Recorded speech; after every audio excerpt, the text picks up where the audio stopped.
જાડેશ્વર જિલ્લા પંચાયત બેઠકનું સ્નેહ મિલન સંમેલન જાડેશ્વર ખાતે યોજાયું હતું।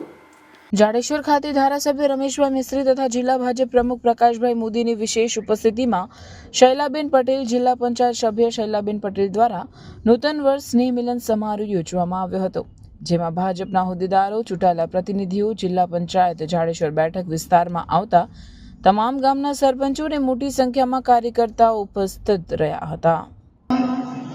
આત્મનિર્ભર જાડેશ્વર પણ છે કે જેમાં શૈલાબેન પોતે જમકુ પાપડનો ઉદ્યોગ કરી અને આત્મનિર્ભર જાડેશ્વર એવું પણ એક અભિયાન કરેલું છે એમને।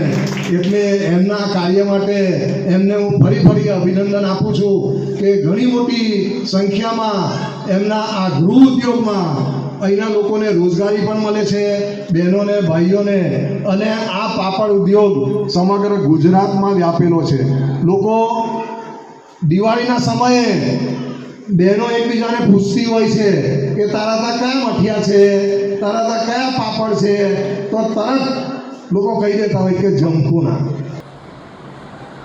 આ શબ્દ બહુ જૂનો છે, પરંતુ આપણા બધા આજની પેઢી માટે નવો છે।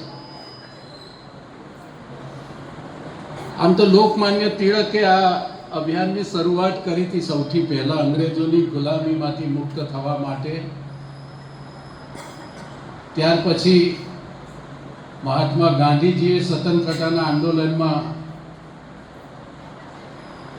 આ સૂત્રને વધુ મજબૂત કરવા માટે, દેશને આત્મનિર્ભર બનાવવા માટે ખૂબ પ્રયાસો કર્યા।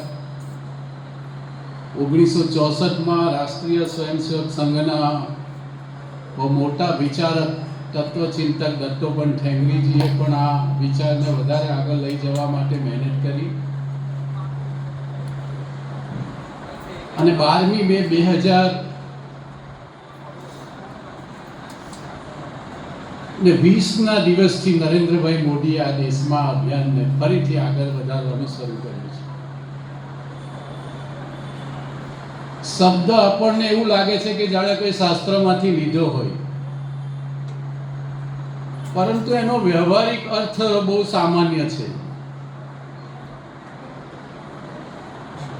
કે આપણા બધાના વાણી, વર્તન, વ્યવહાર, વેશભૂષા, ખાનપાન, આ બધામાં ભારતીયકરણ દેખાવું જોઈએ। જેવી રીતે કોઈ પણ એક દેશમાં આપણે જઈએ, વિદેશમાં, તો આપણને એ દેશનો પોશાક પહેરેલો દેખાય વ્યક્તિઓ દ્વારા। ત્યાંના ખાનપાન પણ આપણા કરતાં અલગ હોય। આપણને એમને એના માટે ગૌરવ હોય, આપણને કદાચ મનમાં ભલે ઘણા પ્રશ્નો હોય,